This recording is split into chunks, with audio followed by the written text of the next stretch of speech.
Good morning out there to all you Proglodites. Welcome here to Prog Monster. My name is Murph. I am the host of this show, a show dedicated to progressive rock and other forms of rock music.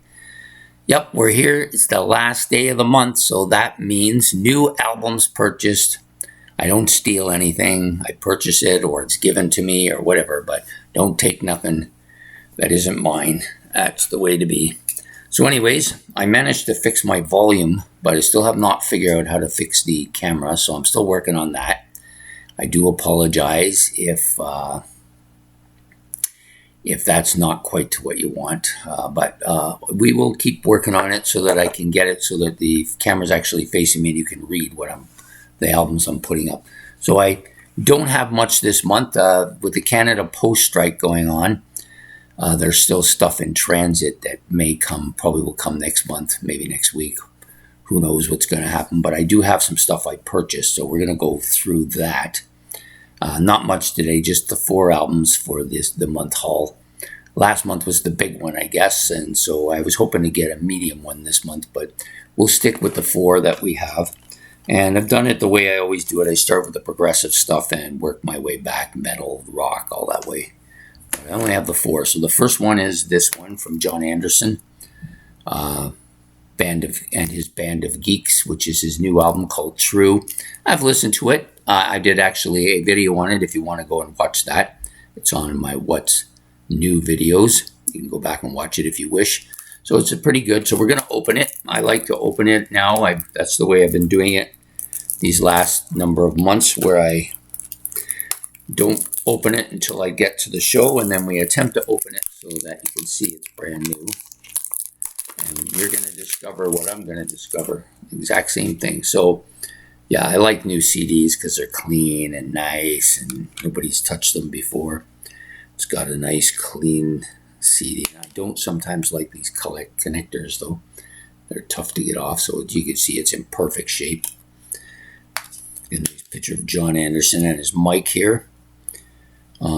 Comes with a little book and a bunch of old geezers here, if you can see them. So I don't know much about this other than I've listened to it once and went through as much information as a shot of John in the book. It's hard to believe this guy's, he's got to be in his 80s now. Still got that voice though. His voice has not changed at all in all the years I've been listening to him. I don't hear any cracking or forcing or breaking. But it then stands to be 100% true now, because he said this back before, that his voice wasn't falsetto, that it's his normal voice. And when you hear him talk, you can kind of see that he's just singing in his normal voice. He just has a naturally high voice, so he's not pushing it or straining it or anything. Another shot of him there. So, one of my favorite vocalists. I know that there are people in the YouTube music universe that don't really care much for him. Most of it is just his mannerisms, I guess. It's more of a personalized attack than anything else. I don't have any issues with him. Some of his own work tends to be a little bit I don't know what I call it the John Anderson feel. So I can tell the difference when he's completely written a song and the rest of the members of Yes have written something. But it's not bad. I do like a lot of his earlier stuff quite a bit too. So I like the opening track on this a lot, which is called True Messenger. And the other tracks not so much, but it could be the case of it being progressive. I may need to listen to it more in order for it to resonate with me. But I bought it yesterday. I was actually looking for 3 other new albums, but they only had the deluxe versions, which were all very expensive. I didn't want to go there. I did go there with the Judas Priest one because I had heard all the deluxe stuff and liked it a lot. It was worth the extra bit of money for it. But I may not go there with the other 3 albums. But anyways, this one is the first one for today. The second one for today is this one from Camel and Breathless. This is I think this is, correct me if I'm wrong, but I think this is the last album with Pete Barton's on keyboard. So the last So this, I think, is their 6th studio album. And for me, I'm hoping this is another good one. Most of their original stuff is really good. I have liked just about all of them so far, except for I haven't got to the one I want the most, which is eluding my name right now. But this one here, so this one will eventually go in the playlist too. I just took Nude out of the playlist, so yep, excellent. I think this will be good. Let's see what's inside of it. This is a used album, but as you can see, if I can get the right kind of angle for you, it's hard to find where the right angle is. Yeah, you can see from this angle, no scratches of any kind. That place is really good at making sure there's no scratches on any of their CDs. I almost never check anything when I buy from them.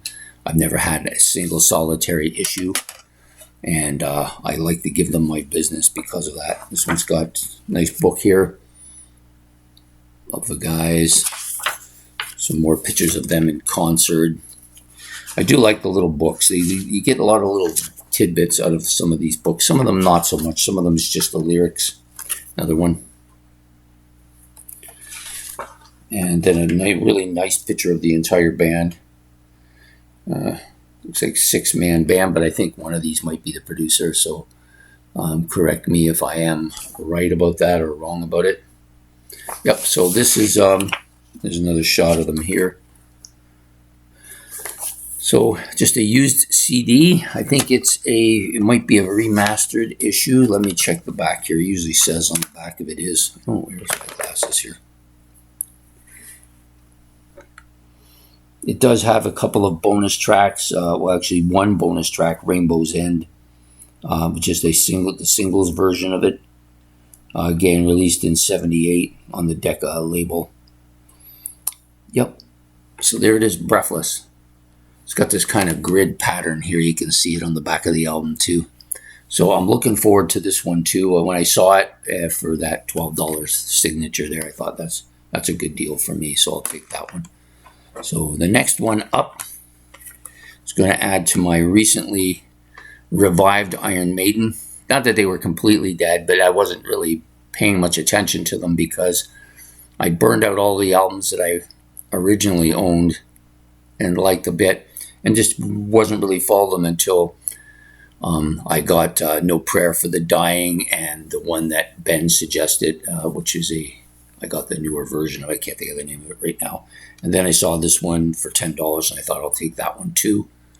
So this is Iron Maiden's Brave New World. There's something about this album I cannot remember, but it'll come to me while we're talking about it. I do like the album cover on this one quite a bit. It's really kind of futuristic, but it's really detailed, if you can see that. It's a city, obviously a city in the future, but you got a picture of Eddie in the sky there, so hard to say what's going on here. Is this one a concept album? Does anybody know? It's co-produced by Steve Harris. The Wicker Man, The Ghost and the Navigator, Brave New World, Blood Brothers, The Mercenary, Dream of Mirrors, The Fallen Angel, Nomad, Out of the Silent Planet, and The Thin Line Between Love and Hate. So I wonder if that's... So this comes from 2000 now. I just want to see something, because I know that this album is kind of a bit of a... Maybe this is the first album where there's 6 of them on the album. There's a nice shot there, too, of the bridge. Steve Harris. I'm sure there's one of everybody here. Bruce Dickinson with his short hair there. There's the whole band. Yeah, so there's 6 of them on this album. So this may be the album where Adrian Smith returns, and then they have 6 guys in the band from here on out. Murray and Adrian Smith here. Nico McBain, I think this is Jers. I believe it is, because he's the only one I don't recognize, so it must be him. Yeah. Janet Gears, that's who it is, sorry. I said Jers, I was thinking of something else. So yeah, Dickerson, Murray, Adrian Smith, Janet Gears, Steve Harris, and Nickel McBrain.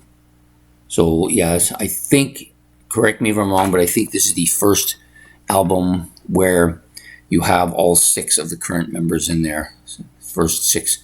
So this may one day be one of my top 6 bands for the series we're running. So yeah, it was only $10. I thought that was a reasonable deal. I don't know anything much about this album other than I knew the name, and I believe this was the album where they all reconvened, but I could be wrong.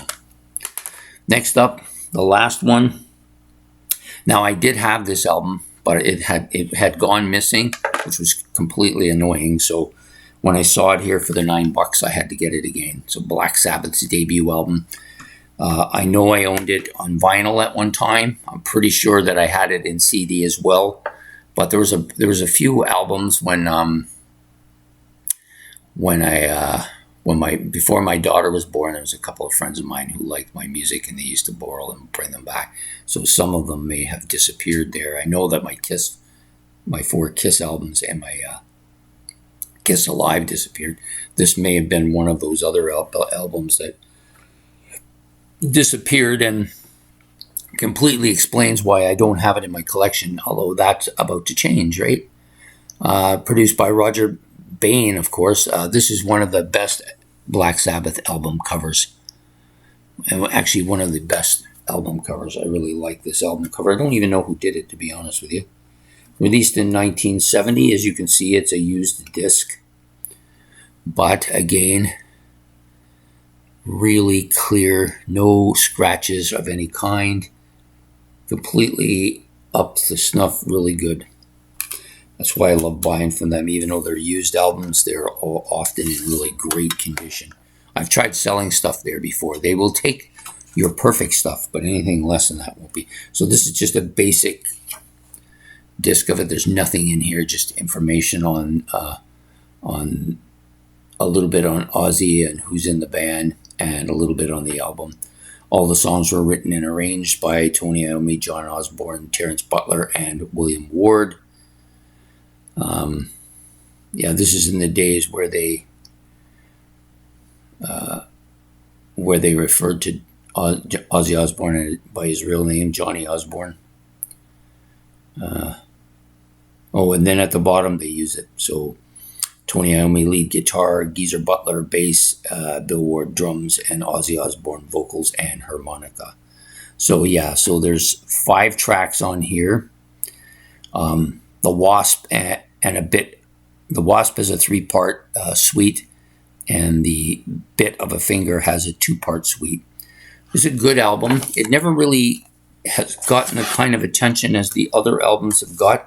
And I think largely due to the fact that I haven't had it to listen to. That hurt it. So now I'm going to we'll see if it has the potential.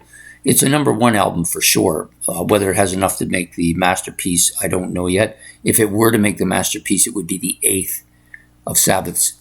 Sabbath has 7 masterpieces for me, and that's the most by any group. So anyways, that's it for this month. John Anderson's and the Band of Geeks. Their new True album just came out this year. Camel's Breathless from 1978. Black Sabbath's debut album from 1970. And the Iron Maiden's Brave New World. I believe this is from 2000. So there you go. So you got a wide range. You've got some in the 70s, some in the 2000s, some of them brand new. So yeah, I was happy to get all 4 of these albums. They're going to make a nice addition to my collection, and hopefully I'll get to do something with them very soon. So anyways, I hope you've enjoyed this. Please hit the like, subscribe buttons, and the notification bell. Please also, if you have any comments about any of these albums, or if I've asked questions and you want to answer them, feel free to do so. I always appreciate when people give me answers to stuff I may not know. Just adds to the information, which I will eventually do on other videos, then use that information to help other people learn about the bands as well. So anyways, I hope to see you again at the end of next month, the end of December, for new albums purchased. Take care and have a good one. Goodbye.